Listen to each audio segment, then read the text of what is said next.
Mamul, máximo ahorro y protección en cortes de poda.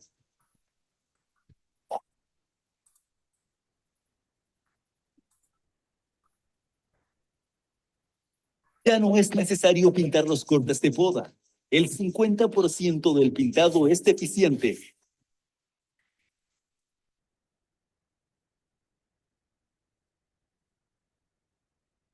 Puedes dejar esta labor poco rentable, ahorrando horas de trabajo y mucho dinero, logrando el objetivo buscado, alta protección, genera alto rendimiento y mayor vida útil del huerto. ¿Cómo funciona? Son cepas nativas de microorganismos en polvo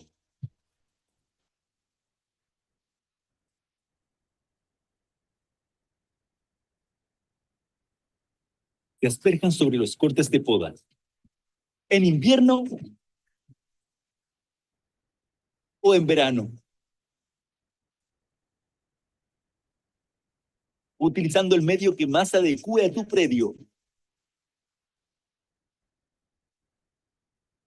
Son cepas nativas 100% adaptadas a condiciones ambientales. Colonizan el tejido e impiden el ingreso de microorganismos nocivos.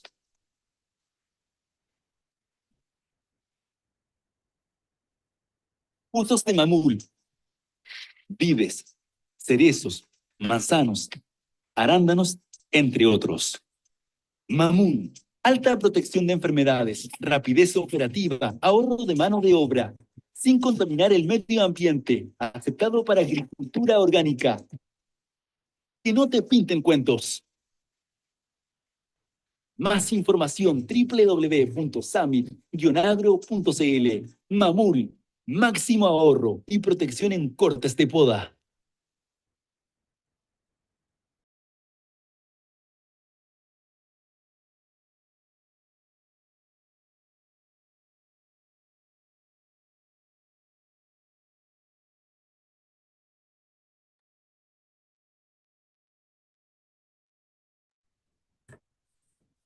Buenas tardes a todos.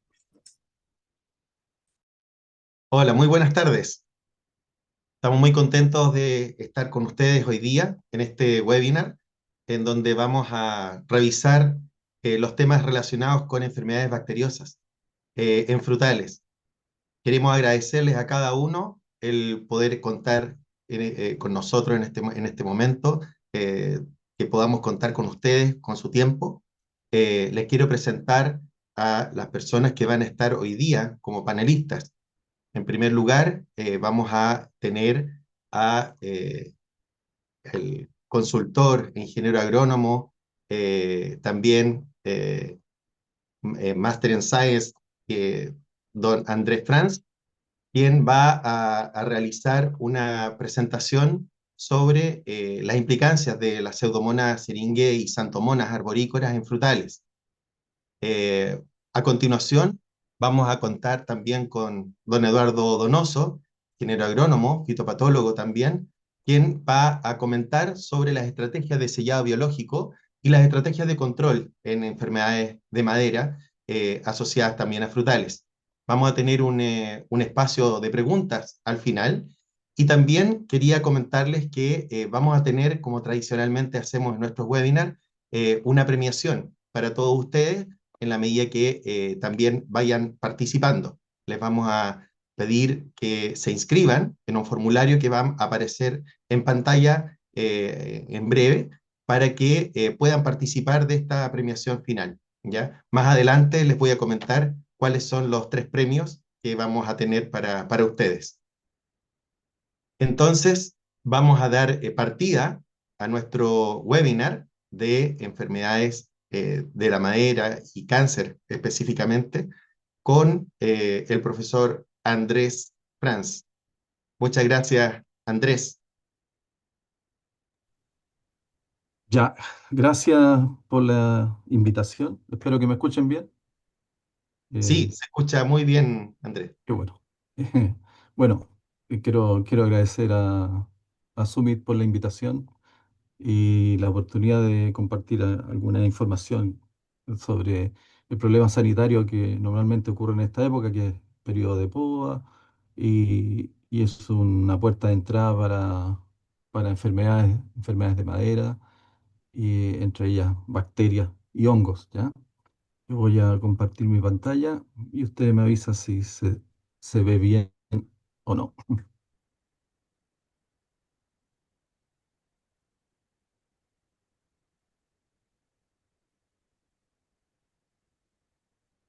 Ahí tienes que proyectar. ¿Se ve o no?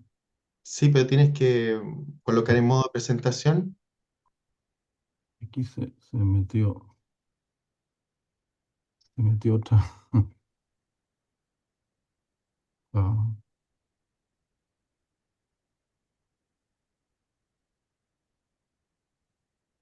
Se está viendo, pero no en modo presentación. Ahí sí.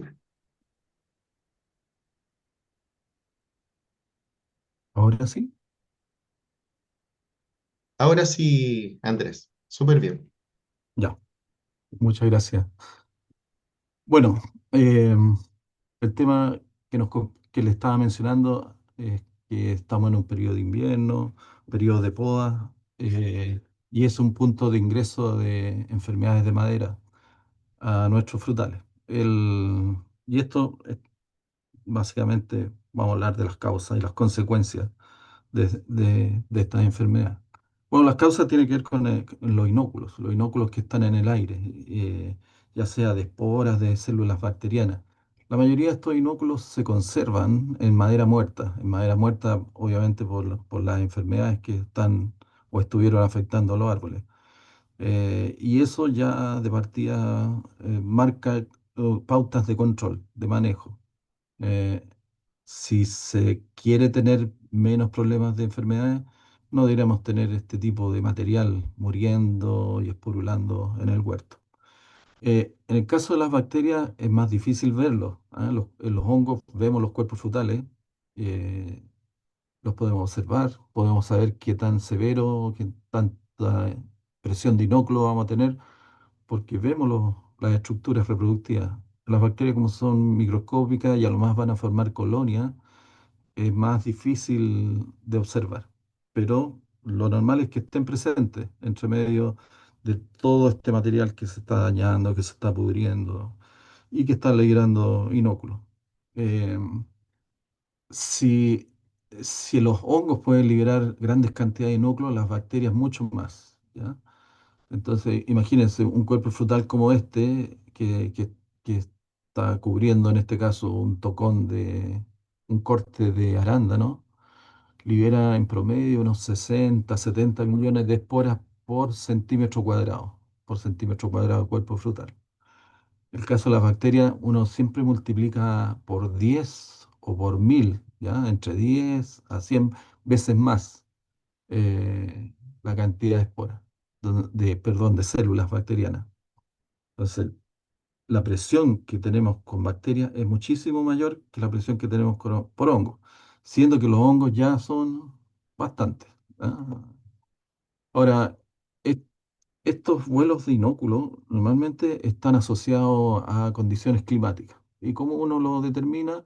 A través de equipos como son cazaesporas, ¿ya? Y distintos tipos de cazaesporas, y que lo que hacen es medir lo que está en el aire a través de atrapando las esporas en cintas pegajosas.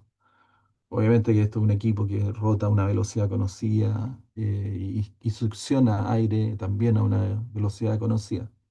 Entonces uno puede relacionar a través de las observaciones al microscopio el vuelo de esporas, de esporas en general, y poderlas relacionar con eventos climáticos. Y que lo que hemos aprendido es que mientras más lluvia hay, mayores son las cantidades de inóculo que se liberan.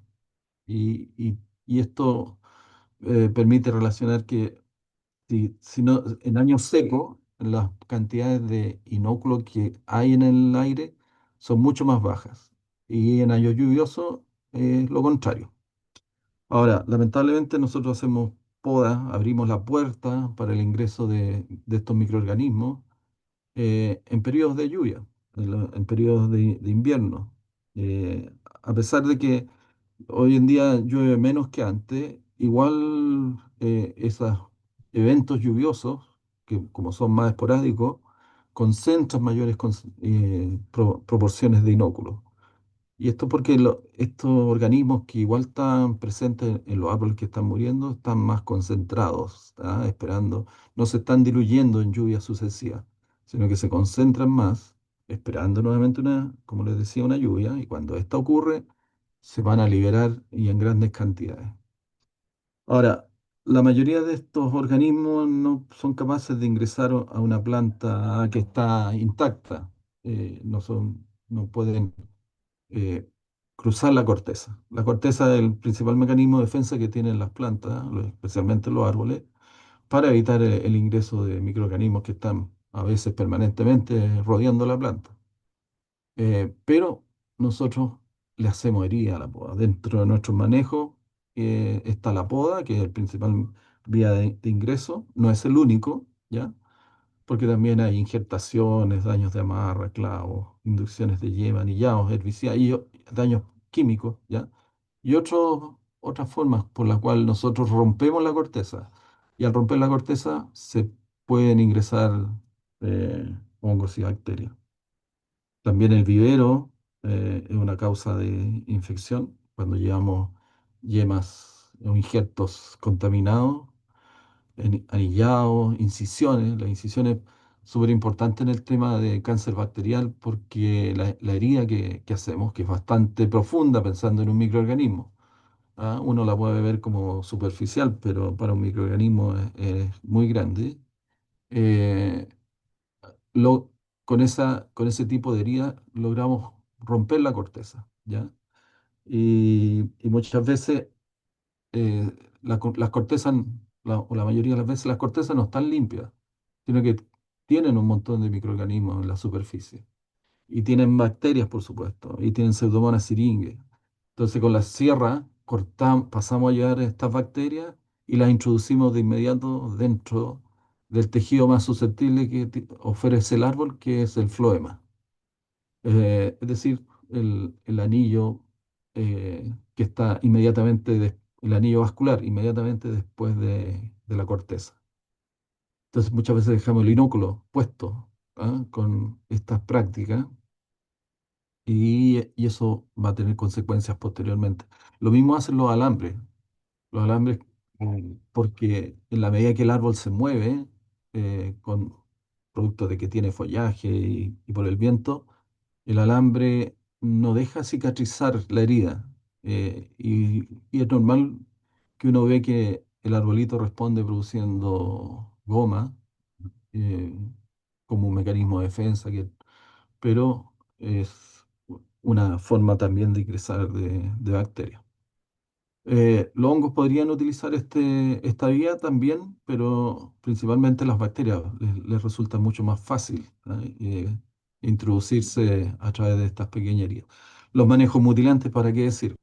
Este sistema de poda holandesa o de quiebre de ramas principales para romper la dominancia apical es tremendamente nocivo desde el punto de vista sanitario. Por ahí vamos a tener ingresos de esta comunidad de organismos patógenos. Como les decía, el principal vía de ingreso son los cortes de poda. Y en el corte de poda, mm, normalmente que lo que se hace, se trata de proteger, muchas veces con pintura.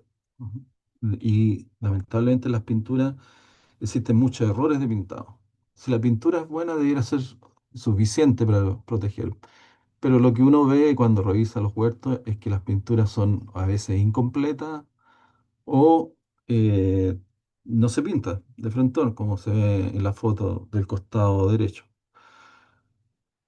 Hay también errores de poda en el sentido de que los cortes están mal hechos o si se fijan aquí en el corte, la parte superior del corte se ve recta, pero la parte inferior, aparte que está mal pintado, se ve la corteza destruida, mordida. Y eso tiene que ver mucho con el tipo de tijera que se usa.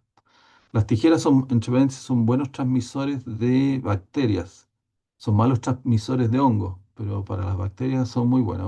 Una hoja que pasa a llevar un corte o un tallo infectado con bacterias, va a quedar la hoja contaminada y el siguiente corte lo va a dejar inoculado. En el caso de los hongos, ¿por qué no es así? Porque la mayoría de de las infecciones, por no decir todas las infecciones, ocurren a través de esporas, esporas que aterrizan sobre el corte de poda. Y yo esperaría que nosotros no estemos podando ramas llenas de esporas. Ahora, ¿cuándo se producen las esporas? Cuando la rama muere. Eso que se llama poda sanitaria no se puede hacer junto con la poda normal. Las podas sanitarias tienen que ir separadas de las podas normales y con eso evitamos que la tijera sea un transmisor de microorganismos o de patógenos. Les decía respecto al tipo de mordida que hace la tijera, acuérdense que las tijeras están compuestas de dos hojas, una corta y la otra es un yunque o un soporte. Ahora, ese yunque puede ser cruzado o ser, que la hoja de corte aterrice sobre el centro del yunque. Cuando, tenemos este tipo de tijera, bueno, lo que vamos logrando son estas mordeduras, ¿no? Estas mordidas que se ven en los cortes de poda. Eh, entonces, traten de no usar, vuelvo a insistir, traten de no usar las tijeras del costado derecho. Yo sé que resulta más fácil cortar con este tipo de tijera, pero desde el punto de vista sanitario no es bueno, ¿ah? Porque vamos a tener este tipo de resultados. Una corteza que es aplastada por el yunque a los días después de la poda se va a abrir y a través de esa abertura vamos a tener eh, la contaminación por patógenos. También tenemos problemas del cracking de los tallos. Y eso termina rompiendo las pinturas que eventualmente se hayan aplicado. Si se fijan en la foto del centro, la pintura fue bien hecha, ¿ah? Pero la corteza se abrió posteriormente a la pintura, al pintado que se realizó. Y eso tiene que ver nuevamente con lo que le estaba indicando. La tijera no adecuada, el yunque apoyado o mirando hacia el árbol y probablemente algo de palanca también hubo, ¿ya? Y para a facilitar el corte. Y cuando se hace palanca, ese es el resultado, la foto del centro. Bueno, todos estos cortes que han sido de alguna forma protegidos se pueden infectar. Y lo más probable es que estén infectados.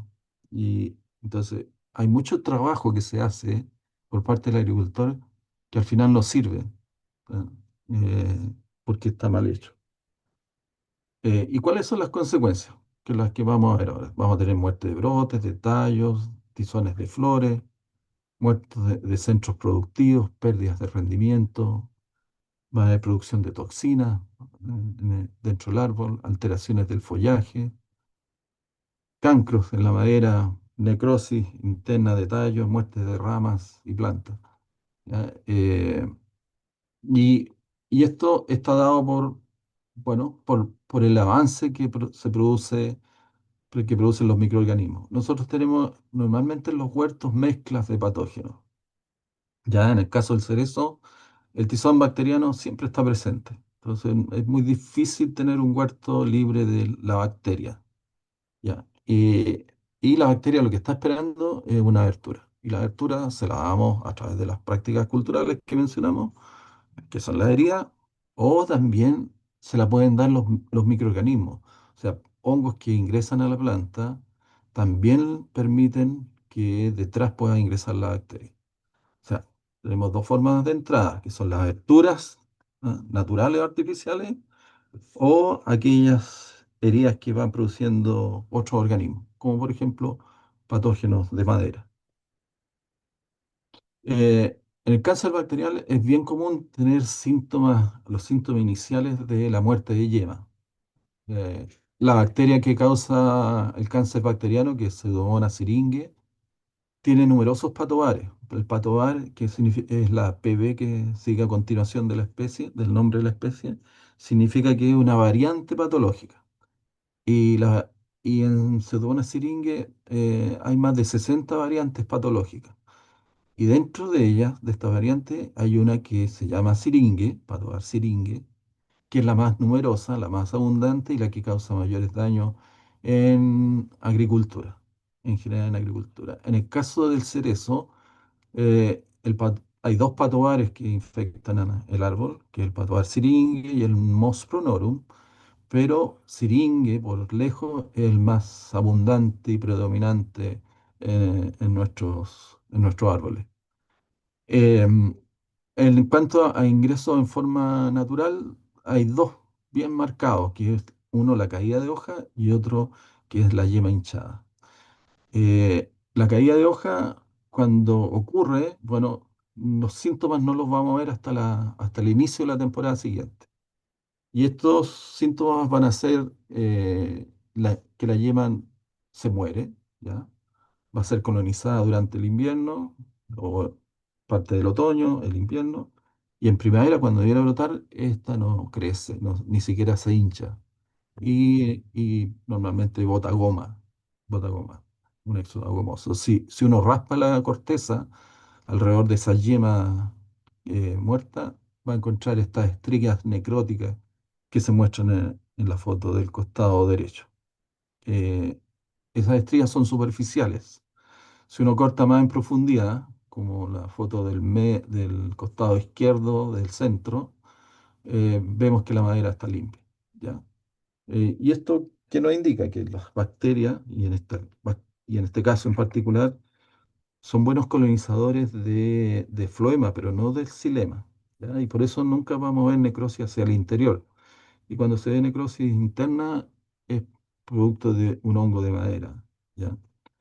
Ahora, cada uno puede ocupar un nicho distinto. Podemos tener un hongo de madera y al mismo tiempo una bacteria, ¿ya? Y cada uno creciendo en distintos tejidos. El hongo profundo dentro de la madera y la bacteria superficial justo debajo de la corteza.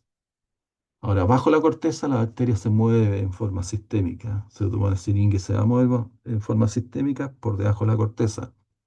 Y eso pone otro problema al control, porque como se está moviendo bajo la corteza, está siendo protegida por este tejido de cualquier aplicación superficial que estemos haciendo, ¿ya?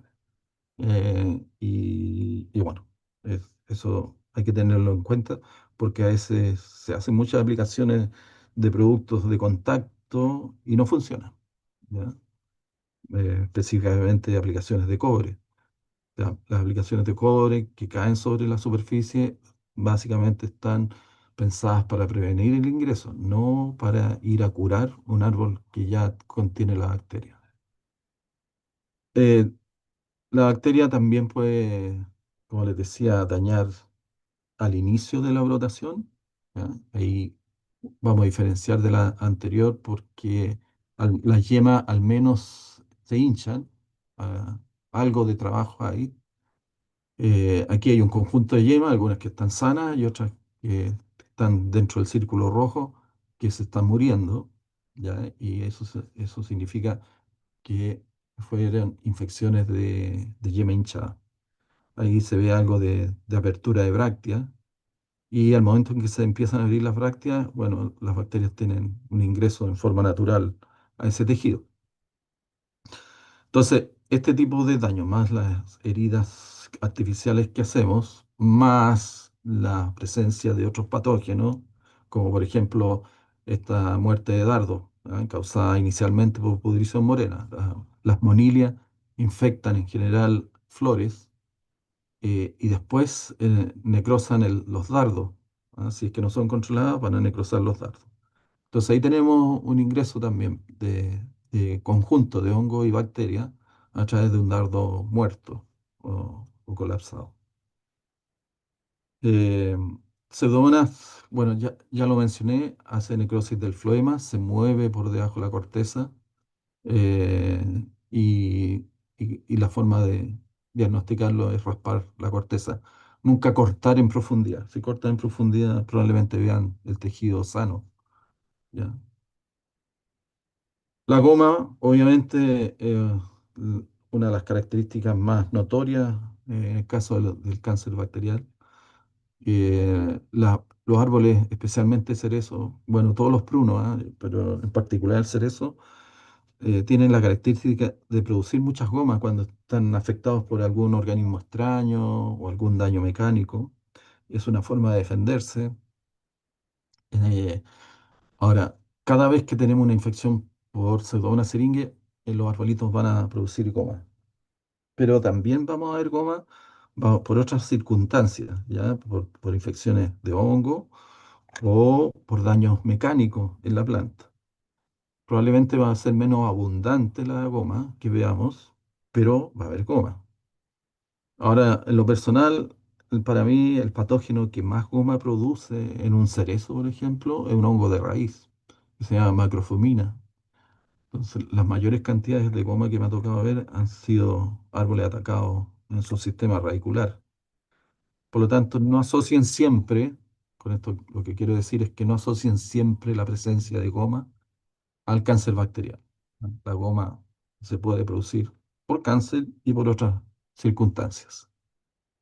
Mm. El, Como la bacteria crece por debajo de la corteza, daña el floema, se muere el floema, entonces ese tejido muerto no puede seguir creciendo. ¿No? Entonces ese anillo vascular se deteriora, o parte de ese anillo vascular se deteriora, mientras que el resto sigue creciendo. Y eso produce que se vaya invaginando el tejido muerto, se vaya siendo rodeado por el tejido que todavía está sano, y se va produciendo una grieta, mm, una hendidura que normalmente se conoce como cancro. Entonces los cancros en el fondo son tejidos muertos que albergan una gran cantidad de bacterias, ¿ya? Entonces es una fuente de inóculo muy importante y es fundamental dentro del manejo que ustedes hacen, sanitizar esos campos, ya sea eliminándolo o aplicando productos que vayan consumiendo, destruyendo las bacterias que hay en su interior y eso va a permitir secar el cancro. ¿Ya? Un cancro activo se ve siempre de un tono como aceitoso, debajo de la corteza. En cambio, un cancro que está controlado se va a ver seco. Se va a ver seco y, bueno, obviamente no va a seguir creciendo. Es importante este trabajo de cancro. A veces preguntan cuándo es el mejor momento de hacer este tipo de técnica de limpieza de cancro. Bueno, siempre es bueno hacerlo, pero la mejor época es verano, después de cosecha. Por ejemplo, se debiera dedicar tiempo a sanitizar los cancros para que no sigan produciendo inóculos, sobre todo en los periodos críticos, como va a ser la caída de hoja. Santomonas arborícola también puede producir cancros. ¿Ya? Son más raros de encontrar, no son tan vistosos como el cancro bacteriano del cerezo, pero, pero producen un cancro que muchas veces es liso, como la foto que se ve al costado izquierdo inferior, ¿ya? Que se ve una lesión necrótica, una mancha como aceitosa debajo de la corteza. Pero cuando uno la raspa, se vuelve a encontrar con las típicas estrías que produce Pseudomonas syringae. En este caso, estas fotos son de avellano. Y bueno, y es importante que aquí no vamos a tener una gomosis como si observamos en cerezo, pero sí secreción de bacterias mezclado con savia. ¿Ya? La foto del centro se ve como que estuviera saliendo pus de adentro de esa herida. Bueno, es algo parecido. Es una mezcla de savia con bacterias. ¿No? Son exudados bacterianos eh, que terminan, bueno, matando todo ese tejido. Ahora, si ese tipo de cancro no se controla, ¿qué es lo que va a hacer? Va a terminar anillando la planta. Y una vez anillada la planta se va a secar. Entonces, no los confundamos con otros cancros que son a veces bastante comunes, que son causados por hongos. Aquí un ejemplo de cancro en manzano, Botryophyria, que produce un cancro que se le llama cancro áspero. Pero si se fijan, es un cancro bastante seco, no como los dos cancros por bacterias que mostré recién. En general, los cancros por hongo van a ser secos. ¿Tenemos infecciones de injerto? Sí, ¿ya? Y en las infecciones de injerto, por ejemplo, estos de que son de púa, permiten que, como es una herida que se hace en un tronco, estos son reinjertaciones de árboles, ¿ya? Y es una herida bastante grosera, es una grieta, y por lo tanto a través de esa grieta eh, pueden ingresar hongos y bacterias. Entonces, eventualmente podríamos tener bacterias dentro del tronco, sí, en estas situaciones específicas. No en forma natural a través de la corteza, ¿ya? Pero sí a través de esta grieta.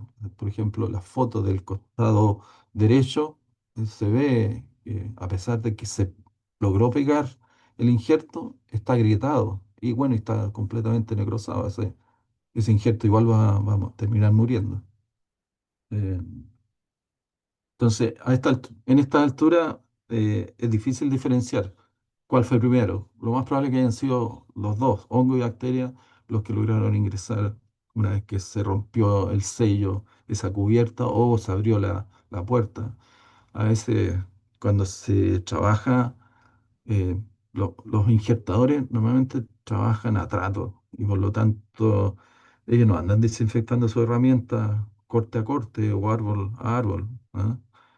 Ellos trabajan muy rápido y si pasan a hallar o trabajan con un árbol enfermo, el siguiente lo van a infectar, de todas maneras.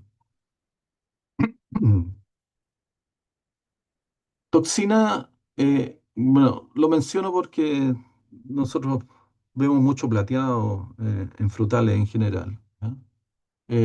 Las bacterias también producen toxinas para ayudar en su avance. La- los mayores productores de toxinas, en el caso de los hongos, generalmente está dado por el plateado, porque es capaz de producir este síntoma en la hoja, a pesar de que vive dentro del árbol, dentro del tronco. Y vuelvo a reiterar, las necrosis de la madera, cuando son profundas, mm, son de hongos, ¿ya? Asocian a daños por hongos. Y cuando son superficiales, es decir, justo debajo de la corteza, están asociadas a bacterias. Eh, Ahora, pueden haber distintos tipos de necrosis, formas, que muchas veces nos ayudan al diagnóstico de enfermedades. Ahora, el que se esté perdiendo el sistema vascular, ya sea tanto del floema externo como el del xilema, afecta directamente en el movimiento de agua, en el transporte de nutrientes. La planta respira más, ¿ah? Cuando está enferma, va a hacer menos fotosíntesis también. Va a consumir sus reservas para para tratar de compensar lo que no está llegando o, o- o falta por llegar desde de la raíz, producto de un sistema vascular dañado. El árbol va a tener menos crecimiento, compensa muchas veces esa falta de energía botando flores, botando fruta, que afecta a la producción obviamente, y la fruta va a tener más problemas fisiológicos porque creció con menos nutrientes muchas veces. El huerto dura menos, por supuesto. Algunos cancros que yo mencionaba, que no se deben confundir con el cáncer bacterial o el cancro de Santona. Eh, el cancro común, fíjense, también es seco. ¿Ah? Todo, todo este material es seco. Las Nectin también son secas, y muy masivas, y también colonizando el interior del tronco. Bueno, en la medida que la necrosis anilla los árboles, estas necrosis anillan los árboles, o terminan tapando el sistema vascular, el resultado es la muerte de la planta. Primero van a morir ramas, ¿ah? Dependiendo por dónde ingresó el patógeno, van a morir ramas y después van a terminar muriendo el árbol completo. Y si estas plantas muertas quedan en el huerto, bueno, se transforma en una fuente de inóculo, ¿ya? y lamentablemente uno ve muchos árboles muertos en los huertos. ¿Ah? Incluso aunque tengan pocos árboles muertos, aunque se encuentren con un árbol muerto. Cada árbol muerto produce enormes cantidades de inóculos, tanto de hongos como de bacterias. ¿Ya? Y eso también es parte importante del manejo. No sacamos nada con usar los mejores productos que ofrece el mercado si nosotros mantenemos reservorios de inóculos dentro del huerto. Si no eliminan los árboles muertos, eh, no sacan nada con aplicar productos que a veces son bastante onerosos, ¿ya? Pueden ser muy buenos, pero no van a funcionar si que tenemos una presión constante de inóculos alrededor de las plantas. El árbol muerto, las ramas muertas, ¿qué es lo que producen? Un nuevo ciclo de inóculos, ¿ya? De esporas que van a salir normalmente en esta época de lluvia, como lo mencioné al principio. Caso de las bacterias, con mayor razón, como les vuelvo a insistir, las bacterias no podemos ver las células ni las colonias. Y los hongos sí, porque forman estructuras más vistosas, más grandes, que contienen, que contienen estas esporas. ¿Ya?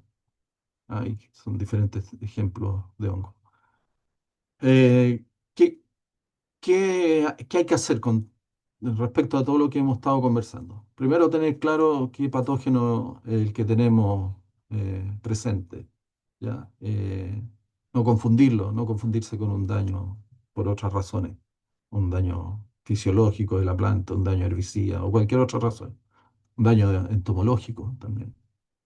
Entonces, tener claro que tenemos un problema de enfermedades de madera, que es un patógeno y que este patógeno puede ser un hongo o una bacteria. Segundo, eliminar las fuentes de inóculos. Bueno, las fuentes de inóculos, vuelvo a insistir, los árboles muertos. Eh, Tener árboles muertos dentro del huerto es un pecado de producción. Eh, es la base para tener un buen control. Si no los sacan, no van a poder controlar sus enfermedades. Evitar la herida en periodo de vuelo de inóculos, eso es más difícil porque tiene que ser, las mayores presiones de inóculos vienen detrás de lluvias. Entonces, es como decir, no, bueno, cuando no podemos, por ejemplo, al día siguiente una lluvia, no lo van a hacer. Entonces, por lo menos ser consciente que están podando en una época de presión de inóculo, ¿ah? Después de una lluvia, por ejemplo, y que por lo tanto hay que proteger esa herida a como de lugar. Y mientras antes lo hagan, mejor va a ser la protección. Cuidado y manejo durante la poda, como los que estaba mencionando, proteger las heridas de poda, lo antes posible. Esto piénselo similar a que si ustedes se cortan un dedo, que lo que van a hacer cuando tienen una herida, bueno, protegerla de inmediato, porque si no lo hacen se va a infectar. Y hacer competencia microbiana en periodos críticos. Las competencias microbianas, los microorganismos compiten entre ellos. Mejor si son microorganismos seleccionados porque así sabemos lo que estamos aplicando y qué cantidad estamos aplicando. Eh, los microorganismos, sobre todo aquellos que han sido seleccionados para competir, bueno, tienen un efecto en protegernos contra enfermedades y sobre todo cuando tenemos heridas abiertas, heridas abiertas. Es una barrera biológica que es efectiva siempre y cuando esté bien aplicada y que ustedes pueden considerar. Ahora, las inundaciones pueden ser durante todo el invierno, por ejemplo, para reemplazar esas aplicaciones de cobre que muchas veces favorecen el desarrollo de algunos hongos que usan el cobre para crecer. Y sobre todo para, como les decía, para proteger heridas que ustedes saben cuándo las van a hacer. Ustedes saben el día que van a podar, el día que van a hacer anillado, el día que van a hacer injertaciones. Por lo tanto, no hay excusa para no estar preparado para proteger esa herida que si no se cubre, no se protege, va a terminar infectada por un hongo o una bacteria que va a causar daño en la madera. Eso, muchas gracias por su atención y disponible para cualquier consulta.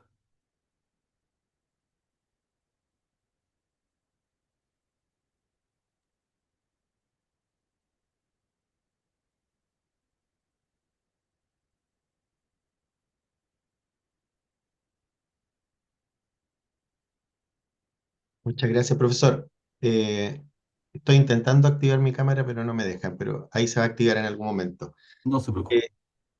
Eh, Em, Vamos a tener una sección de preguntas al final, pero me gustaría poder hacerle un par de preguntas que han estado Ah, dentro de los Q&A que tenemos hoy día para, para acceder, ¿no es cierto?, a las preguntas de los participantes. Desde ya, muchas gracias a los que ya han ido realizando sus preguntas. En el caso de la exudación, esta pregunta la hace Mauricio Barra, por ejemplo, exudación de gomosis transparente o blanca, ya, también es indicio de ataque de microorganismos y él también agradece la información y la presentación también, Andrés. ya. Mira, las gomas, vuelvo a insistir, las gomas son un mecanismo de defensa de los árboles en general, ¿ya? Y los prunos se caracterizan por producir mucha goma. Y dentro de los prunos el cerezo, por lejos. Entonces, eh, nosotros podemos tener gomas, normalmente la goma que produce el árbol es blanca y se va a contaminar con secreciones de savia, ¿ya? Y esa savia puede estar fermentando. Y cuando está fermentando va a empezar a tomar esos colores oscuros y los olores extraños que sentimos cuando tomamos la goma o hacemos un corte y sentimos olor a vinagre o a fermentación, a chicha, ¿ya? Esos olores, la bacteria no tiene olor, ¿ah? Pseudomonas syringae no tiene olor. Xanthomonas arborícola tampoco tiene olor. Y los olores corresponden a savia que está fermentando. Entonces, generalmente esas gomas que se ven en primavera corresponden a mecanismos de defensa del árbol, que van a ser blancas al principio y se van a ir oscureciendo dependiendo si al salir hacia el exterior, pasan a llevar esta savia que se está contaminando con bacterias o con otros organismos, no necesariamente pueden ser bacterias, ¿ya? Correcto. Entonces, la respuesta es que las gomas blancas son buenas hasta que se contaminan y Claro. se van oscureciendo. Correcto, correcto. Hay varias preguntas más, pero vamos a dejar ahora el espacio para que ingrese Eduardo Donoso. Vamos a hacer un grupo de preguntas para el final, en la tercera sección. Muchas gracias, Andrés. Vamos a continuar un ratito más, ¿ya? Bueno, Bienvenido, Eduardo. Hola, gracias, Rodrigo. Un gusto tenerte Y en nuestro webinar. Está todo listo para que puedas hacer tu presentación. perfecto. Aquí voy a compartir. Ahí me dice si se ve mi pantalla. Aún no se está Debería compartiendo. estarse viendo Ahí ya sí, en formato. Sí, ahí sí. ahí se ve perfecto. Perfecto.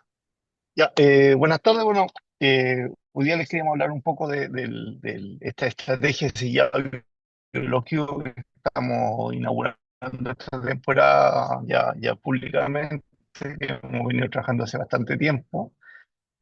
Y consiste en tener un programa que se ajuste también a la epidemiología de enfermedades, que lo mostró muy en detalle y muy bien Andrés, y que también tenga un sentido económico viable. ¿Sí? Nosotros queremos hacer un programa pensando principalmente en Pseudomonas en esta época, en que está ya terminando la caída de hoja, algunos huertos ya están 100% en caída de hoja, que probablemente uno de los momentos en que tenemos más riesgo, porque tenemos mayor cantidad de heridas, tenemos un montón de días, tenemos un montón de condiciones, de temperaturas que no son tan bajas ni tan altas, tenemos humedad relativa, y más encima venimos de las condiciones de estrés de verano que afectan tanto a la planta, que le afecta su defensa porque baja la reserva, y también afecta la expresión de la bacteria, que le vamos a explicar un poquito más. No nos vamos a meter tanto en el ciclo de la enfermedad, pero estamos pensando principalmente en este punto, que es los problemas de caída de hoja, donde generalmente estamos aplicando varias aplicaciones de cobre, y que después hacemos un montón de aplicaciones de cobre más en invierno, que esas probablemente no son tan necesarias. Cuando analizamos perdón, las temperaturas asociadas a bacterias, generalmente tenemos rango de 15 y 18 grados como óptimo de infección, Y en los hongos tenemos un rango un poquito más bajo. Tenemos hongos que crecen a 5 grados, con óptimo de germinación a 10 y desarrollo en micelio también muy similar. Botrophaceae, plateados, y tenemos algunos tipos de hongos como Pseudoporacalophyria, que pese a que también crecen a temperaturas bajas, también pueden crecer a temperatura alta durante otros periodos como el poda de verano, que también puede generar infecciones, o en periodo de brotación. Y aquí la idea es tratar de optimizar las aplicaciones de los productos biológicos en función con el cobre, y en invierno tratar de hacer lo menos posible porque tenemos condiciones de baja temperatura, que aparte de la poda, pues, probablemente no vamos a tener otra presencia de heridas y otras aberturas naturales. Eh, y para eso nos basamos en la epidemiología de la enfermedad. Estos son datos reales, son de poblaciones reales que nosotros medimos en nuestro huerto en Talca, que teníamos plantas sin aplicaciones, que son las barritas que están en puntitos azules y rayas negras, y plantas con tratamiento. Estas son las poblaciones de pseudomonas. Esto está en logaritmo natural, o sea, 6 significa 10 elevado a 6, o sea, 1 millón de esporas por yema, que es más o menos lo que se considera como umbral de daño. Nosotros lo hemos medido experimentalmente y generalmente con esa población ya empezamos a tener una población de riesgo. Además, es la población que está descrita que genera nucleación de hielo y que está normalmente utilizada en los ensayos para hacer la inoculación. Durante los periodos previos a caída de hojas, saliendo del invierno, tenemos condiciones de alta de temperaturas medias, ya hay cierta nivel de humedad con altas poblaciones. Estas poblaciones se mantienen durante la caída de hojas, y lo que hemos visto y lo que han visto otros investigadores, los trabajos de Xiaolin y la Universidad de Chile, es que las poblaciones tienden a caer en invierno. Aquí incluso pusimos 2016 y 2017, un año que fue muy cálido en invierno, que es el 2016, y un año que fue frío y lluvioso durante el invierno, 2017, en que generalmente en los dos tenemos altas poblaciones en este periodo, bajan las poblaciones durante invierno, y frente a ciertos eventos, que probablemente está muy asociado a la presencia de heladas y a altas temperaturas invernales. Estamos hablando de Benito San Juan, temperaturas 15, 18, hemos tenido hasta temperaturas de 20 grados en Talca durante julio, que pueden tener ciertos picos, y una subida que es bastante constante y normal ya para el periodo de yema hinchada y brotación saliendo de invierno, que generalmente ahí las poblaciones vuelven a subir, hasta que empezamos a tener temperaturas sobre 28 grados y humedad relativa baja, que hace que ya las poblaciones caigan durante el verano. Las flechitas son la aplicación. Esta es una aplicación de Nacillus previo a la caída de hoja que genera un impacto. Aquí está en la población sin tratamiento, la población con tratamiento. Aplicaciones de cobre que también generan un impacto en la bajada. Y en invierno nos pasa que, bueno, las aplicaciones de cobre que tuvimos aquí fueron bastantes, logran bajar las poblaciones, pero no necesariamente se justificaban. Es más, hay algunos estudios en Nueva Zelanda que demuestran que después de 8 aplicaciones de cobre seguidas, el 80% de la población de Pseudomonas en kiwi es resistente. Y aquí tenemos 3 aplicaciones en invierno, 1, 2, 3, 4, 5 en invierno, o sea, perdón, 3 en caída de hojas, 5 en invierno, llegamos con 8 y una aplicación de cobre en yema hinchada, que ya podríamos tener un alto riesgo de resistencia. Hay estudios de línea que me muestran y de Diagnofreak que sobre el 80% de las poblaciones de Pseudomonas presentes en la región de O'Higgins ya presentan niveles de resistencia. Y bueno, aquí están las aplicaciones que ya son de inicio y plena floración. Junto con una empresa asociada, Fitonova, se desarrolló un modelo de predicción de poblaciones de Pseudomonas, en que consiste en que yo tomo la población de Pseudomonas en 100% caída de hojas desde la yema, y con los datos climáticos se modela si aumenta o baja esa población, y cuando supera el umbral se dan alertas de, de riesgo. Esto no es como los modelos de Venturi que te dice cuando hay una infección. Aquí dice cuando hay una población que en caso de tener heridas y agua libre voy a tener una infección. 2021, aquí están las aplicaciones, son estas barritas. Cuando supera el umbral, una aplicación en agosto, 2020, eso 2021, dos alertas a fines de mayo, más las aplicaciones ya entrando a primavera. 2022, cero. 2023 tuvimos una alerta a fines de mayo y ninguna en invierno. Y el año pasado, que fue un año de harta pseudomonas, que vimos bastantes daños, tuvimos eventos de helada durante la caída de hoja, que también afectó bastante a los kiwis. Tuvimos alerta durante fines de mayo, una alerta en julio y después otra alerta ya empezando agosto. Entonces eso nos dice que generalmente en invierno nuestra posibilidad de tener poblaciones altas de pseudomonas es baja, excepto si tenemos condiciones especiales de muchas heladas, seguidas normalmente con temperaturas media altas. Esto pensando en huertos adultos, huertos jóvenes generalmente un poco más riesgosos, ya que tienen menos corteza, más susceptibles a la helada, y normalmente entramos con mucho más heridas desde el verano. Las yemas son lejos uno de los grandes reservorios de Pseudomonas. Santomonas también. En Nogales está un estudio de John Ligo que vio que estas son las poblaciones de Santomona en yemas de nogal a caída de invierno, a caída de hoja, y este es el nivel de incidencia y hay una correlación directa que mientras más poblaciones tenemos, más efecto. Pseudomonas y Santomonas son bacterias que además del efecto patológico, una de las cosas más importantes que tienen para defenderse de estas condiciones ambientales es la formación de biofilm, en que la bacteria pase de una vida planctónica, en cada una de las bacterias funciona por sí sola, frente a ciertas condiciones a las que han evolucionado principalmente la falta de agua, eh, generan la producción de biofilm, que es una matriz de polisacáridos. Estos polisacáridos tienen la función de capturar el agua libre, el agua en vapor de agua, y transformarla en agua libre, o sea, la condensa.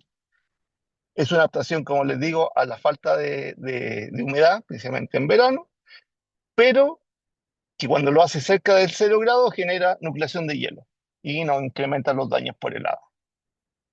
El otro factor más moderno en la evolución de la bacteria que genera los biofilm es la presencia de desinfectantes, estaciones de cobre, que estimulan la producción de este biofilm de la bacteria que le genera una protección. Es una protección no genética, es una protección física.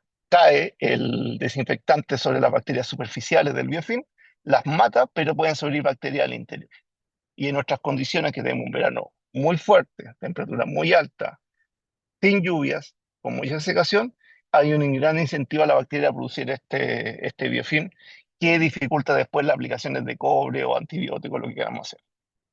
Y ahí es donde la aplicación de nuestros productos, hemos probado especialmente en asilos, que aquí se ven las partículas de esto es una micrografía bastante amplia del acarreador. Los microorganismos van al interior, eso le da cierta protección, le permite capturar humedad también del ambiente y generar esta colonización bastante rápida, que cuando se enfrenta a la pseudomonas genera una competencia bastante interesante. Va eliminando, esto es pseudomonas, esto es bacillus. Fíjate, el bacillus tiende a crecer principalmente sobre la bacteria. Aquí está el bacillus que se ven como granulento, que es cada una de las bacterias. Y esta es la pseudomonas en biofilm, mostrando con su mucílago o matriz de polisacárido. Y lo que hace el bacillus es que es capaz de avanzar más rápido que la pseudomonas y degrada ese biofilm. Al degradar ese biofilm, bajo en forma violenta las poblaciones de pseudomonas, pero además favorezco que las aplicaciones siguientes de cobre o antibióticos u otros productos de control tengan un efecto mucho más efectivo. Esto no lo hacen todos los bacilos. Aquí tenemos un bacilo que produce antibiosis, que genera compuestos que inhiben el crecimiento de la pseudomonas. Esto es Nacillus. Nacillus para pseudomonas por lo menos no genera ningún compuesto de control, pero en el tiempo esto se ve así. Se me está arrancando el mouse.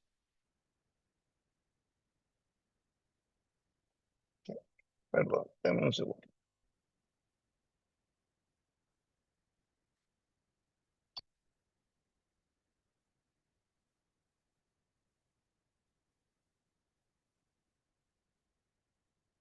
Ahí está. Bueno, y genera este efecto distinto. Esto es una comparación de los niveles de control de distintos agentes de control, Nacillus, Taniri, que no está como plaguicida, pero estamos en proceso, pero que tiene una inducción de genes de resistencia, Agringen, aquí amigos de Summit, streptomicina, amoxicilina, casubamicina, y como vemos que los biológicos tienen por lo menos niveles de control muy similares a Agringen, que es bastante eficiente. Este es un ensayo que se hizo con inoculación artificial, por eso son daños tan altos.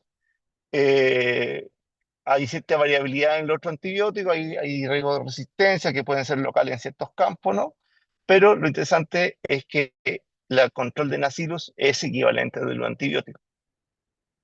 Esto también lo hemos hecho en nogales. Estas son aplicaciones de Nacillus en 100% caída de hoja, y esta es la medición de población de santomonas en primavera, con una reducción bastante importante, ensayo que hicimos con Ernesto Moya.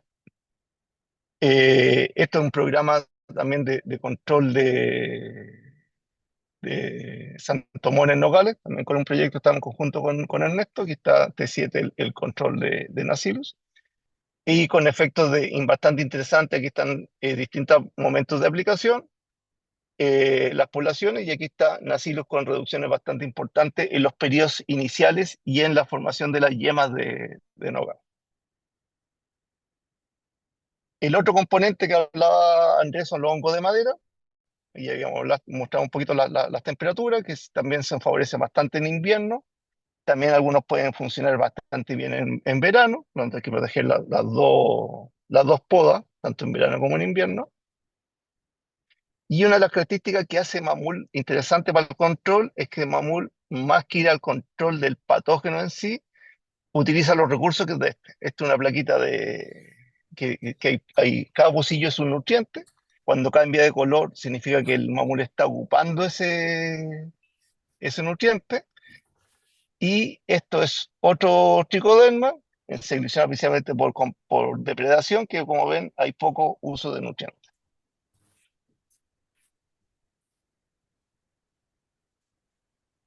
Aquí está la sobreposición de nicho. Este es una tablita en que está en el uso de los nutrientes que están en la celda anterior, por diplodia, plateada o falmoniela. Aquí tres tipos de formulados de tricoderma, que es sumamente importante saber que lo que hablaba Andrés, las cepas tienen que ser seleccionadas para hacer ciertas cosas que yo quiera. No todas las cepas hacen todo, ni todas controlan, ni todas estimulan, ni todas compiten. En amarillo está el uso compartido de la fuente de carbono, tanto el patógeno como el tricoderma, en rojo solo el patógeno y en verde solo el biocontrolador. Y lo interesante es que Mamul, como es multicepa y está seleccionado para esta función, prácticamente utiliza toda la fuente de carbono que utiliza el patógeno. Este es un ensayo con Jaime Auger, en este mismo aspecto. Son acículas de pino que se inoculaban con Mamul a los 7, 14 y 21 días después de la aplicación de Mamul. Se ponía un disco con diplodiaceriata, patógeno importante de madera, y vemos que a los 7 días crece Mamul, es detenido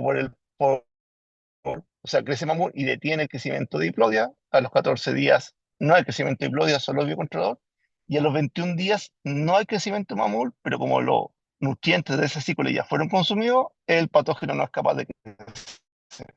Y eso es lo que hace que el control sea robusto, no depende de que el organismo esté vivo todo el tiempo en que los cortes es susceptible.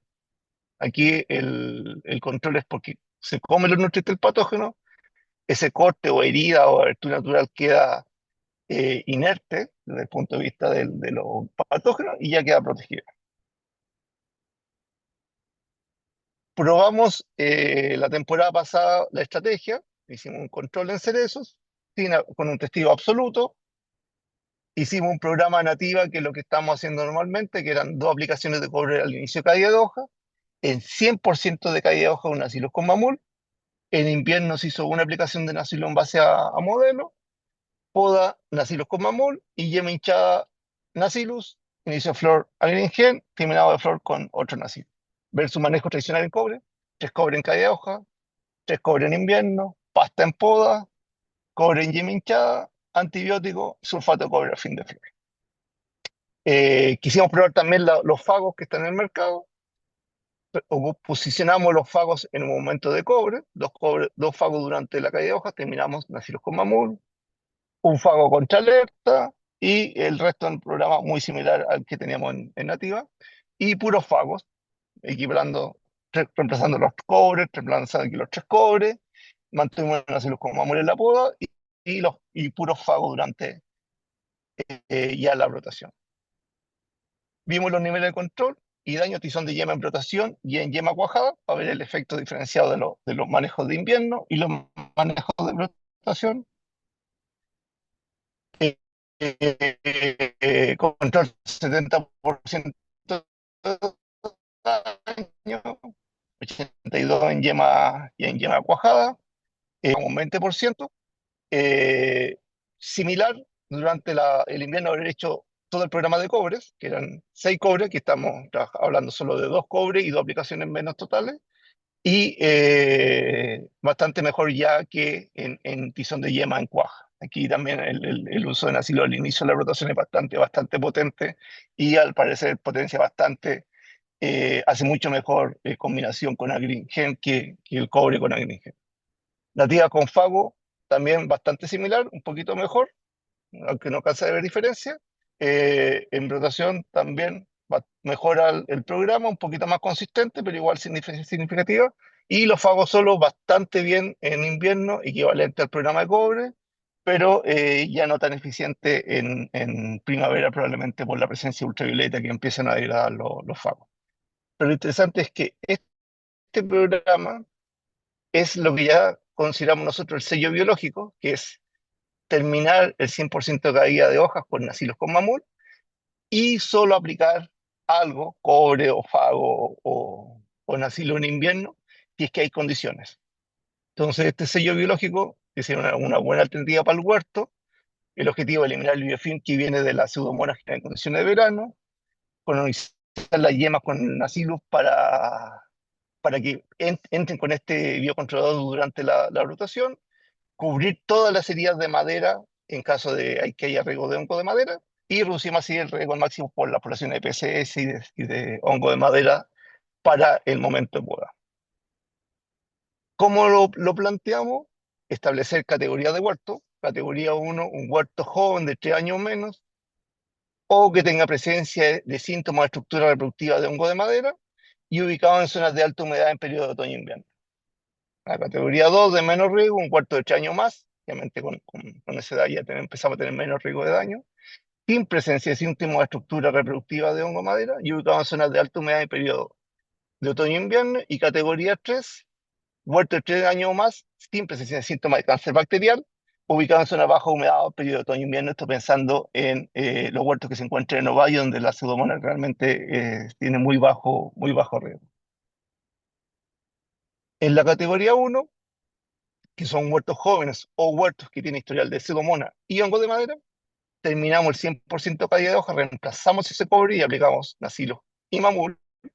Y en invierno no hacemos aplicaciones, excepto que el modelo o condiciones predisponentes del aire y temperatura alta nos indiquen que es necesario hacer una aplicación de cobre o fago u otros nacilos.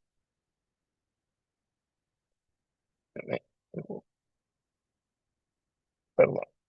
En la categoría 2, que son huertos de más de 3 años y que no tienen presencia o historial de hongo de madera, podríamos hacer el sellado biológico en 100% de callejas solo con nacilo y repetimos las aplicaciones invernales, de nuevo solo versus a indicaciones de modelo o condiciones predisponentes. Y en la categoría 3, que estábamos pensando en los huertos adultos de ovalle o zonas similares, podríamos hacer sellado biológico solo con mamul y lograr con eso la producción de hongos de madera y reducir las aplicaciones de cobre invernales. Esto está pensado en optimizar por epidemiología la eficacia de los controles y también generar un ahorro de costos y también de logística, de no tener que estar metiendo tractores durante el invierno a los campos, precisamente cuando tenemos periodos de alta lluvia. Un bonus track del programa es que estas aplicaciones de mamul tienen un efecto bastante interesante sobre los cuerpos frutales de hongo de madera, Stupinidio y Citóspora, que estamos cubriendo tanto a aplicaciones dirigidas al suelo o a madera que está enferma con presencia de los pignidos que no podemos sacar porque igual soporta estructuras productivas, pero es una forma en que empezamos a bajar este inóculo en forma progresiva, año a año, disminuyendo así el riesgo de infección y también haciendo que el resto de los programas que hagamos en poda, en rotación, sean mucho más efectivos. Espero que le haya servido y le haya quedado claro. Si no, estamos ahí dispuestos a todas las consultas que quieran. Estoy con poca luz donde estoy, así que Muchas gracias, ahí está. Eduardo. Vamos a dar inicio a una sección, ¿no es cierto?, de preguntas que han estado muy activas en la sección Q&A del Zoom. Pero antes quisiera invitarlos a participar a todos en un sorteo que vamos a realizar en este momento. Eduardo mencionó dentro de su programa un sistema de monitoreo de pseudomonas y de bacterias en general, en donde se hace un seguimiento y se hace un monitoreo en base a temperaturas, a los rangos que mencionaste. Ese servicio está hoy día activo y va a ser uno de los premios que vamos a tener en este sorteo. También vamos a tener la posibilidad de premiar a 2 personas más con 5 kilos de mamul y vamos a tener también otro premio de 5 kilos de Nacillus. Por lo tanto, les pido a todos, por favor, que se inscriban, ¿no es cierto?, en el formulario que vamos a tener, ¿no es cierto?, al final en el sorteo que vamos a tener al final de la sección de preguntas. ¿Ya? Vamos a comenzar entonces con algunas de las preguntas. Le pido al profesor Andrés Franz también que si puede participar, encendiendo también su cámara, porque hay preguntas para ambos. Hay muchas. Entonces, quisiera comenzar con algunas comentarios y preguntas que realizaron. Don César Hernández, por ejemplo, mencionaba que en general hay ya hoy día literatura que indicaría que las pinturas en general no son tan eficientes, Andrés. Mauricio Barra había consultado, ya le había comentado el tema de las exudaciones. Carlos Donoso consultaba, por ejemplo, respecto a una serie de productos que están apareciendo que recomiendan para hacer sellados o barreras. Algunos de ellos son también biológicos, pero no tienen etiqueta SAC, y también hay algunos que son sustancias orgánicas o de origen mineral, que las recomiendan mucho para hacer aplicaciones y que éstas supuestamente podrían hacer algún efecto de barrera sobre estos patógenos. En su experiencia, Andrés, ¿ha tenido alguna visión respecto a este tipo de productos, por ejemplo? Bueno, las pinturas se han usado por muchos años. Ha sido la práctica tradicional. Esto de empezar a pulverizar con productos químicos y biológicos es reciente, más reciente. Ahora, el, el tema de las pinturas, mira, yo siempre digo, si los productos son buenos y están bien aplicados, van a funcionar, ¿ya? Y el tema está ahí, que estén bien aplicados. Entonces, una pintura bien aplicada, que sea buena, por supuesto, que te va a proteger, ya sea por el químico que contenga o la barrera física que va a dejar. Pero donde vemos más errores de aplicación en las pinturas, por lejos. Entonces, es, es tan simple como que el mismo agricultor revise cómo quedan los árboles pintados. Eh, Siempre se encuentran ramas sin pintar, cortes sin pintar o cortes mal pintados. Y tenemos este otro problema que les decía, que es la apertura de la corteza. Como usamos tijerones o tijeras con esta base que aplasta, esa corteza que queda aplastada después se va a abrir. y ahí no está protegiendo la pintura. La pintura se aplicó detrás del corte y al abrirse la corteza va a dejar un bolsillo desprotegido. Entonces, yo creo que es mejor pulverizar que pintar. Ahora, por doble seguridad, a veces tenemos agricultores que pintan los cortes más gruesos y pulverizan, ¿ya? Y al pulverizar compensan los errores de pintura que pueden haber. Eso es mi opinión. Buenísimo. Eh, una consulta relacionada con técnicas de aplicación y otra respecto a desinfectantes. ¿Ha tenido experiencias o Eduardo con las aplicaciones vía dron, por ejemplo, para lograr estas barreras biológicas sobre todo? Sí, con drone hemos hecho ensayos en Vide y en Cerezo, con el T30 y el T40. Hicimos ensayos de cubrimiento y además pescamos los cortes tratados con drones, lo llevamos al laboratorio y lo inoculamos con hongos de madera y logramos tener niveles de control muy similares a los que se logran con una turba. En vides, solo los cortes que estaban mirando hacia abajo, que a veces es más común en una vinífera, en la espaldera, no tuvimos el mismo nivel de eficacia que la turbo, pero sí fue mejor que el testigo. Y en cerezo, sorprendentemente no fue igual. O sea, las aplicaciones con dronos o turbo anduvieron igual de nivel de eficacia con Perfecto. el T40. Andrés, me preguntan también por el tema de la desinfección de las herramientas de poda. ¿Cuándo es necesario y qué sería el mejor producto tal vez para poder desinfectar? ¿Cómo sería la praxis? Sí, mira, respecto a productos, el mejor, el más económico, el permanganato de potasio, ¿ya? Eh, los otros productos tienen problemas, o sea, el cloro corroe, el alcohol se evapora, el amonio cuaternario no siempre está permitido. eh, entonces, hay muchas opciones. El- y claro, lo ideal, ah, o sea, es que se fuera desinfectando corte a corte, pero en la práctica nunca lo van a hacer. El podador que a veces también está trabajando a trato, va a desinfectar cuando lo miran. Y cuando no lo Mm. miran, no. Eh, entonces, yo creo que lo más importante es que haya una poda diferenciada, que se pode todo lo que está muerto, seco o muriendo, poda sanitaria. Y después que se haga la poda de ramas sanas, ¿ya? Correcto, Y nunca se mezclen las podas, porque si las mezclan van a infectar, ¿ya? Van a transmitir. correcto.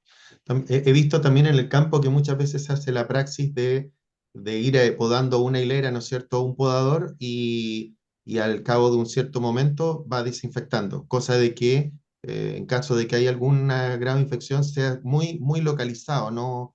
Y que no se genere una explosión de... Claro. Ahora yo creo que lo más importante es tratar la herida detrás de la poda, ¿no? Sí, sí. Proteger esa herida. Don Juan Luis Vidaurre hace una pregunta muy interesante. Dice, dado que las temperaturas frías no favorecen muchas veces al desarrollo de los hongos de madera, ¿es mejor podar, por ejemplo, en julio digamos, más temprano o más tarde? ¿Para quién la pregunta? Para usted, profesor Andrés.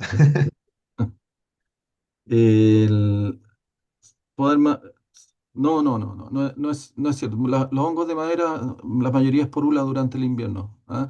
Se estimula la lluvia. Otra cosa es que crezcan, ¿ah? Las esporas van a salir detrás de lluvias, eh, y la temperatura es la que va a regular si crecen o no y si van a crecer más rápido o más lento. Ahora, ahí eh, Eduardo habló de los veranitos de San Juan. Entonces, nosotros no podemos tener invierno frío, mañana fría, pero durante el día hace calor, ¿no? Podemos llegar a temperaturas de 15 grados o más durante el día. Entonces, son temperaturas que para hongos de madera son suficientes para crecer. Van a crecer más lento, pero van a crecer, ¿ya? Y como les digo, los inóculos no van a morir tan rápido. Muchas veces estos inóculos vienen protegidos, la espora ya es una estructura de resistencia, y muchas veces salen desde esta estructura de los cuerpos frutales, pignidos, por ejemplo, envueltos en un gel, en una matriz gelatinosa que los protege. Entonces, persisten hasta que están las condiciones óptimas de humedad y de temperatura para germinar. Y si cayó sobre un corte de poda, mejor todavía. ¿Ah? Correcto. Va a meter al interior. Una pregunta para Eduardo Donoso, pero antes estoy preguntándole al estudio, ¿está lista la encuesta? ¿Podemos hacerla ya o no? A ver si aparece en pantalla. Si no, vamos a seguir con otra pregunta. ¿Ya? Ahí, miren, apareció. Entonces, para todas las personas le tiene que haber aparecido en este momento una encuesta para que por favor coloquen ahí las tres preguntas que están realizando y con esta encuesta ustedes entran inmediatamente al sorteo que vamos a realizar finalizando esta sección. ¿Ya? Así que les pido por favor, mientras seguimos con las preguntas, para que puedan escribir esta encuesta. Son solo tres preguntas muy rápidas para que ustedes puedan acceder a este sorteo, ¿ya? Y Eduardo, te tenía una pregunta. Dice, Claro. en las cintas que capturan esporas, ¿cómo podré saber a qué hongo pertenecen las esporas capturadas? Bueno, eso lo presentó Andrés, pero en general hay algunas que se pueden identificar por morfología y otras se procesan molecularmente Ujú. para poder saber la identidad. Sí. Oye, y sobre las temperaturas, lo que decía Andrés, o sea, cuando uno va a buscar callampa de pino para comer, va en invierno. Sí. Y la helada las matan, pero el micelio sigue creciendo todo el rato y siempre tenemos temperatura buena durante el día en invierno como para el desarrollo del hongo. Perfecto, perfecto. Muchas gracias a ambos. Eh, Don Andrés, preguntan si es que para complementar los tratamientos invernales es recomendable, por ejemplo, la aplicación de fosfitos de potasio o fosfitos en general, digamos. Los fosfitos son estimulantes, no son fungicidas directos, estimulan la planta a defenderse. Es importante señalar que la estimulación opera mejor en tejidos nuevos, no en tejidos senescentes o maduros ya. Entonces, la mayor estimulación la vamos a tener temprano en la temporada con el uso de este tipo de productos u otros estimulantes, hay muchos más. Mm, Ah, los ácidos salicílicos, los jasmonatos, jasmónicos, incluso los microorganismos también estimulan defensa. ¿Ya? así es. Entonces, tenemos varias herramientas para estimular la planta y yo creo que es importante hacerla para que la planta se defienda. eh, pero recuerden que mucha estimulación tampoco puede ser positiva porque consume energía. ¿Ya? La estimulación desencadena proteínas, fitolexina, proteínas de resistencia, fitolexina. Y bueno, y eso no es gratis. ¿Ya? Consume energía. Así que Ujú. está bien estimular en los periodos tempranos, pero no durante todo el año. Perfecto. Eduardo, una pregunta para especies no caducas. ¿Cuál sería la mejor estrategia para controlar hongos de madera en paltos, por ejemplo? Botryopha aérea, la La Pseudohypodia, silvistodia. perdón, y Verticillium, Sí. sí. Sí, mira, en Palto, bueno, tenemos las podas y las cosechas, que son los puntos más importantes que generan enfermedades. Uno podría hacer aplicaciones post ese momento. Bueno, en Perú es más fácil porque generalmente es todo plano, uno puede aplicar tranquilamente. En Chile es un poco más complicado por la forma, pero uno también puede manejar el inóculo. Entonces nosotros hemos hecho algunas pruebas de aplicar el mamul a la hojarasca, junto con herbicida, con pitón, un poquito, cosa que eso nos baje la cantidad de esporas de Otroferaceae, incluso de Coledotricum, y eso reduce bastante la incidencia de la enfermedad. Pero lo ideal es aplicar igual después de las podas, aunque sean caducos, o sea, sean no caducos. Perfecto, perfecto.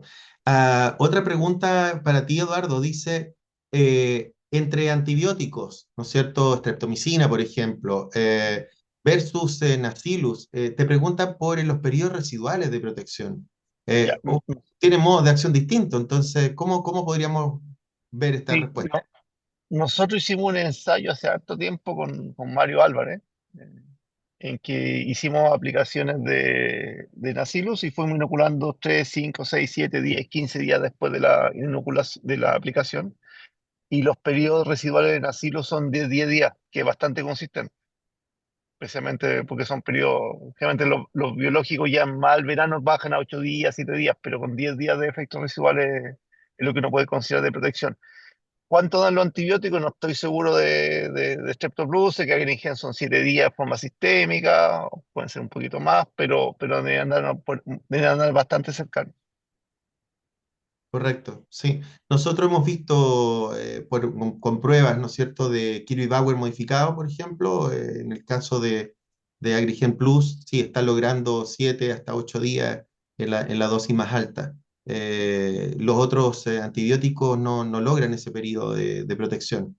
Eh, Así que efectivamente, tener una posibilidad con Nacilus que tenga un periodo residual de 10 días es realmente bien interesante y sobre todo como tú mencionabas, en los momentos en que tenemos que salir o tratar de eliminar este biofilm de protección de las bacterias, ¿no es cierto? Buenísimo.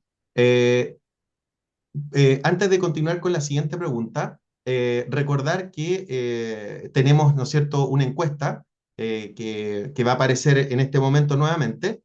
Tenemos ya una alta convocatoria y próximamente, en la siguiente sección, vamos a hacer el primer sorteo, ¿ya? Por lo tanto, ahí para que cuando aparezca la encuesta terminen de inscribirse los que no lo han hecho, ¿ya? Eh, Dice, en el caso, por ejemplo, aquí hay una pregunta bien interesante. ¿Se pueden mezclar los microorganismos con quitosano, por ejemplo? Ahí no sé si Andrés quiere contestar. Algo dijiste recién de los bioestimulantes, pero en este caso un quitosano aplicado, por ejemplo, en periodos de invierno, en corte de poda. Eh, con lo, perdón, ¿responde Eduardo? No, Andrés, Yo voy, pero Eduardo, no sé. voy con la mezcla porque el quitosano tiene un efecto de estimulación en tricoderma y hongo entomopatógeno y un efecto fungicida en otros hongos que no pueden degradarlo. Con quitosano nosotros hemos visto hasta el 3% compatibilidad bastante buena y que potencia el crecimiento de los tricodermas. En control de botrytis con trigonatismo hemos visto sinergia, no lo hemos testeado en hongo de madera. Eh, sí, estoy de acuerdo. Los, los tricodermas son organismos quitinolíticos.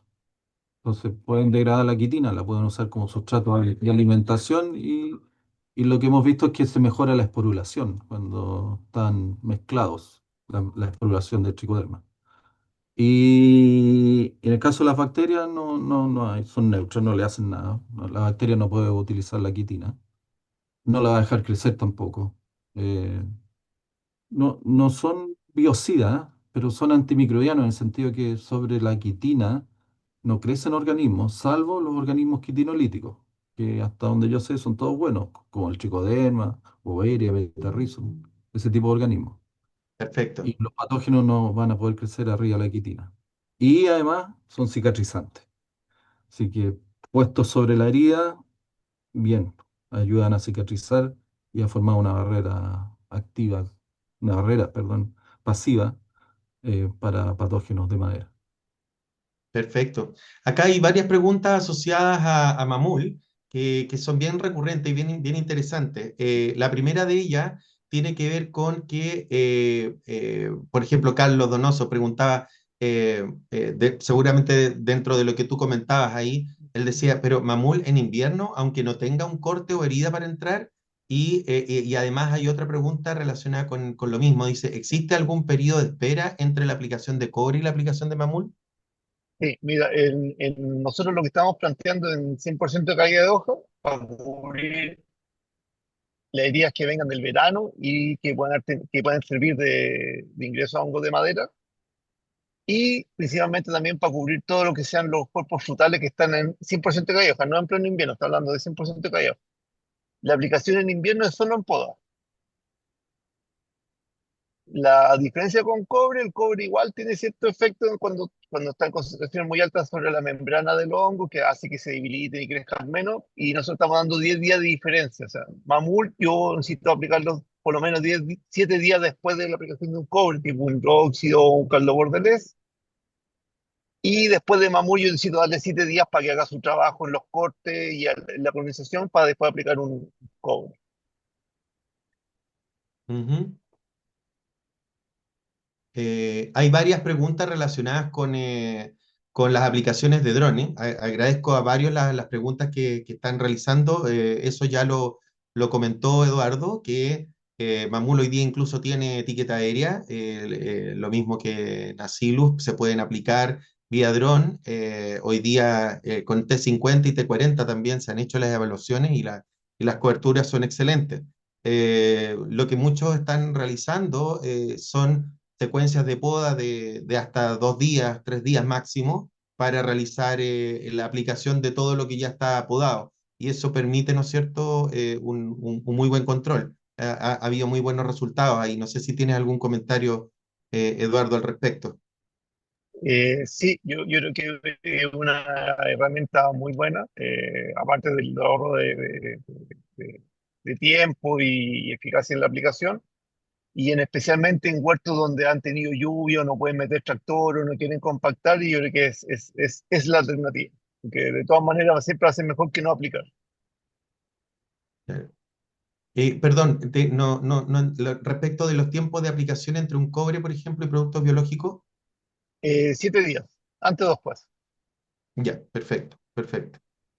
Ah, hay varias preguntas relacionadas con productos nuevos que han ido saliendo. Muchos de ellos no tienen hoy día etiqueta SAC. ¿Qué podríamos opinar frente a productos que no mencionen en sus etiquetas tampoco el control de fitopatógenos y no están reguladas también? Probablemente sea un momento para discutir esto. La opinión de ambos es bien interesante. Eh, bueno, si no tienen etiqueta, es un riesgo. Primero, saber si, si es verdad lo que contiene y las concentraciones que indican, según indica el fabricante. Es un riesgo, te puedes topar con un producto muy bueno o muy malo, ¿ya? El rango así de amplio que funcione, que no haga absolutamente nada. Eh, Ahí ya es un tema de confianza. Si le cree a la persona que se lo está ofreciendo, no. Yo creo que los productos deben estar registrados, ¿ya? Ahora, yo entiendo que el SAC es complicado registrar en el SAC y eso desincentiva muchas veces. Eh, Productos que podrían tener etiqueta, pero bueno, ¿para qué le cuento a usted? Pues sabe además lo complejo que es registrar un producto en el SAC. Toma años. Ok. Sí. No sé si Eduardo tienes algún comentario al Sí, respecto. bueno, la misma opinión y también que el SAC ha estado regulando bastante más el tema de etiqueta y doble uso y haciendo más fiscalización, entonces también hay un riesgo legal del uso y no puede justificar esa aplicación. Correcto. Respecto de algunos temas de manejo, muchos hablan de que hay que acondicionar los microorganismos que vamos a inocular, vamos a aplicar, que hay que darles un tiempo de acondicionado. Eso no está recomendado en el caso de Mamul y Nacilus. Sí, es que, mira, cuando uno desarrolla una tecnología, tiene que hacer que la tecnología se adapte a la logística, a la idiosincrasia y a la forma que funciona el agricultor. Entonces, ahí van todos los secretos de la formulación, de los aditivos, los ayudantes, de cómo criamos las cepas, cómo las entrenamos para que hagan la pega que le estamos pidiendo y que sea consistente. Entonces, en general, nosotros no recomendamos aplicar azúcares, porque generalmente eso estimula más el crecimiento de bacterias y levaduras que probablemente van a competir con nuestros bichos. Cosas específicas como el quitosano, que son alimentos solo para algunos organismos, si alguien lo quiere agregar, puede hacerlo, pero no está en la recomendación. Correcto, correcto. Eh, Después hay un tema aquí. Ah, dice, en este caso, las temperaturas bajas, ¿no hace que estos fungicidas biológicos bajen su acción? Sí, pero los rangos de crecimiento nosotros cuando seleccionamos las cepas, seleccionamos para que crecieran a rangos más amplios que los patógenos. Y si los patógenos no están creciendo tampoco, o sea, la idea es cubrir el mismo nicho que el patógeno va a ser activo. Entonces, si estamos con 0 grados, probablemente ninguno de los dos va a crecer, pero la cepa tampoco se va a degradar. Entonces, tenemos ahí buenos niveles de eficacia. Y mira, hay un montón de preguntas que uno puede hacer de la fisiología, que eso uno tiene que hacerlo cuando diseña el programa, pero para saber si el producto controla o no controla, es hacer ensayos de campo. Y aquí nosotros lo que hicimos, hemos hecho más de 75 ensayos por tercero y cerca de 160 completos para poder saber cuándo no funciona. Y en general, lo que hace Mamul es exactamente lo mismo que es una pasta de poda, siempre que se aplique bien a la dosis adecuada, a los Correcto. momentos que 5 días después, pero Sí, sí, ahí se desactivó un poquito la señal. Antes de continuar, nos quedan muy poquitas preguntas. Vamos a lanzar el primer premio, ¿ya? El primer premio se va a proyectar en este momento una tómbola. Eh, Estamos a pocos minutos de terminar y vamos a tirar el primer premio para todos los inscritos en este momento. Entonces, vamos entonces con este primer premio. Este primer premio corresponde a 5 kilos de mamul. 5 kilos de mamul para... Mira, apareció uno de nuestros zonales, en este caso nuestro gerente técnico, así que vamos a repetir el sorteo. Vamos a repetir el sorteo entonces. Preparado nuevamente. Mi saludo a Sebastián Morales, nuestro nuevo subgerente técnico a nivel nacional. Leilane Rodríguez, te has ganado este premio de 5 kilos de mamul. Nosotros vamos a ponernos en contacto contigo con los datos que nos entregaste y nos aportaste. Así que le pido ahí también al equipo para que agregue el nombre, ¿no es cierto?, de Leilane, ¿ya? Vamos a continuar con las últimas preguntas que están apareciendo. Hay una muy interesante que dice, ¿recomiendas controlar heladas en invierno con agua en kiwis, por ejemplo, para evitar daño de heladas y por ende evitar el daño por PCA? Y después de ese control, ¿se debe aplicar cobre o Nacilus?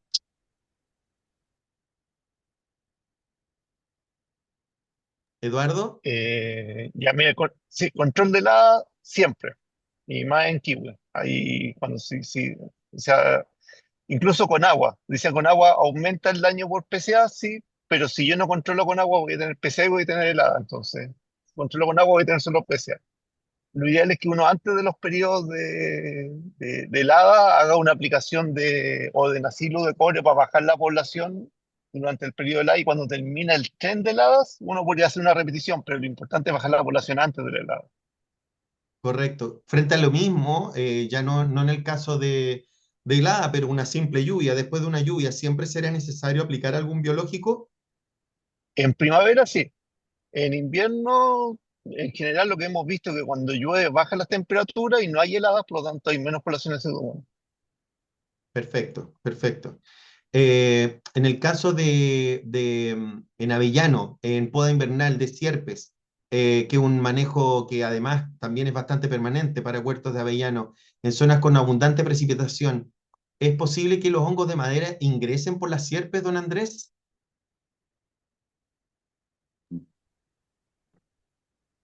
Por las sierpes, no. O sea, salvo que corten las sierpes. no debiera haber ingreso. Aparte que los tejidos nuevos que están en desarrollo, que no tienen un sistema vascular completamente desarrollado, son más difíciles de colonizar por un hongo de madera. Así que yo diría que los sierpes no es punto, no es problema. Ya, Ahora, de repente hay sierpe y sierpe, o sea, de repente son sierpes sobre otros sierpes, ¿ah? Y ahí ya tenemos un trozo de tallo de más de una temporada, ahí sí que se puede infectar. ¿Ok? claro. No, buenísimo. Muy buena respuesta también. Eh, Aquí hay dos preguntas bien interesantes también de temperaturas, Eduardo. Dice, ¿tienen estudios en campo respecto a la eficacia de los bacillus o de Bacillus directamente en temperaturas menores a 10 grados? Sebastián Villalobos. Eh, sí, bueno, los ensayos los hemos hecho generalmente en condiciones de campo en invierno y normalmente en Talca o más al sur y tenemos controles bastante eficientes. Hay que pensar que son bacterias, entonces puedo tener una temperatura media de 5 grados, pero en algún momento voy a tener 10 grados, 12 grados y ahí la bacteria empieza, tanto el Bacillus como el Pseudomonas empiezan a actuar. Perfecto, perfecto. Este es el momento en donde vamos a lanzar el segundo premio. Vamos a lanzar el segundo premio, en este caso para las personas que se han inscrito.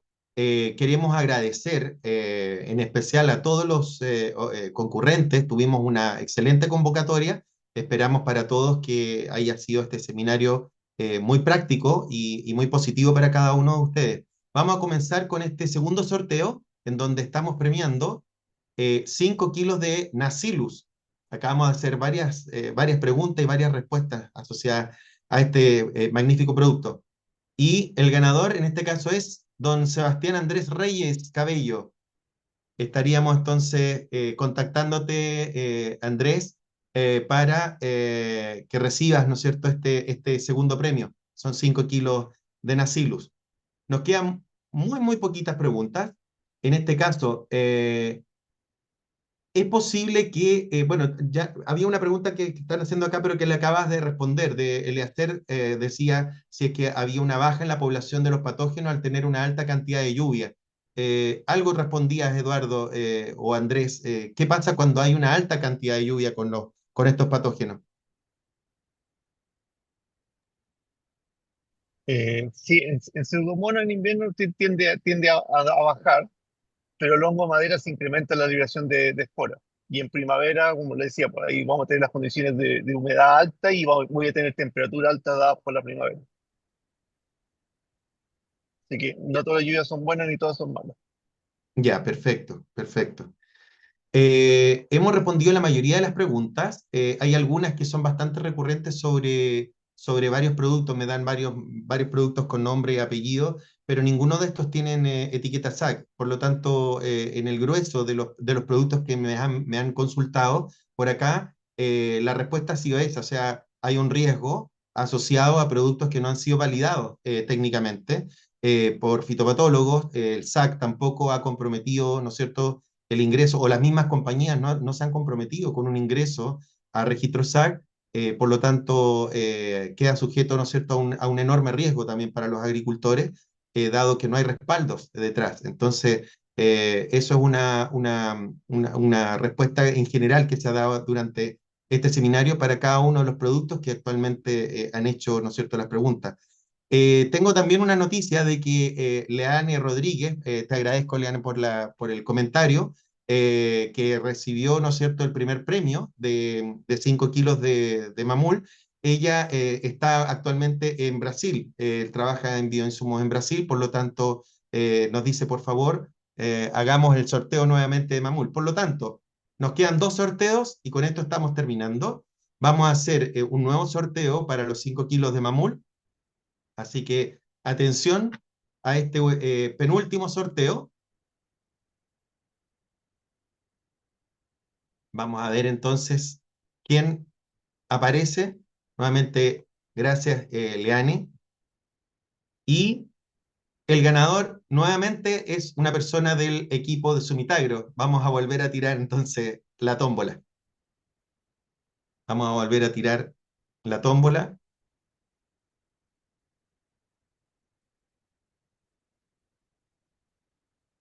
Muy bien.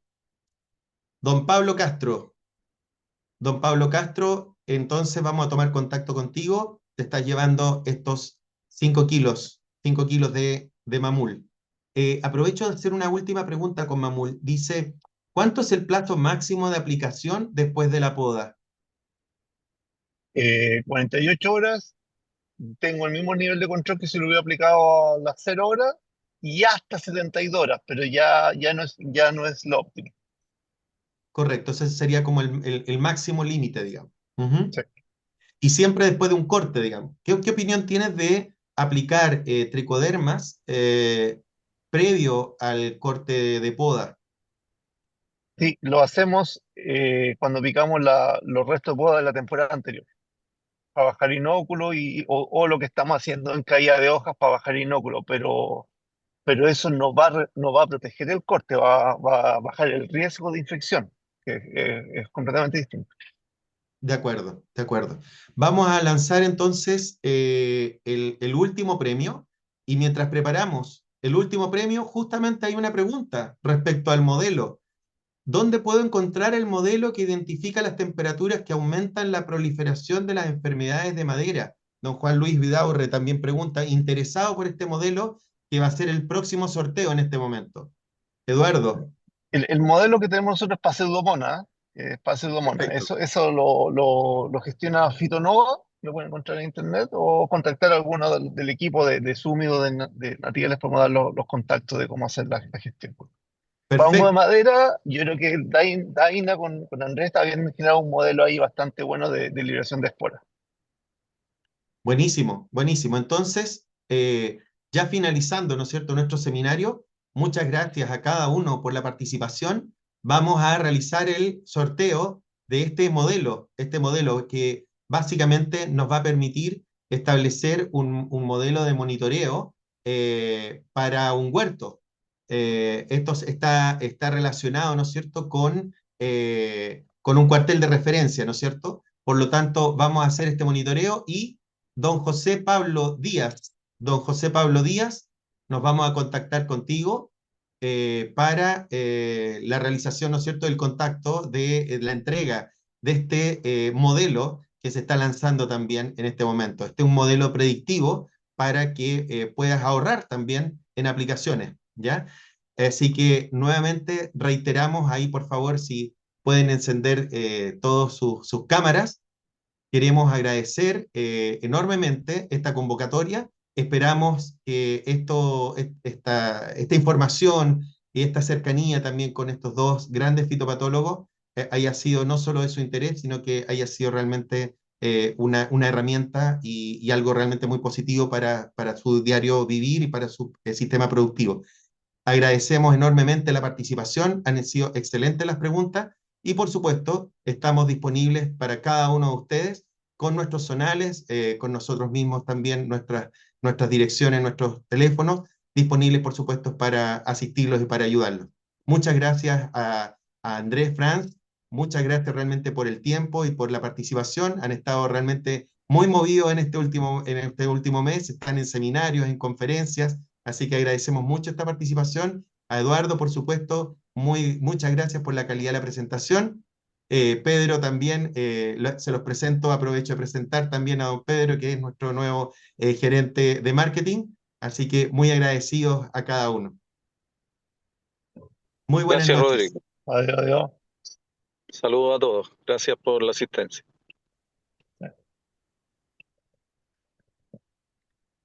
Muchas gracias. Muchas gracias a todos.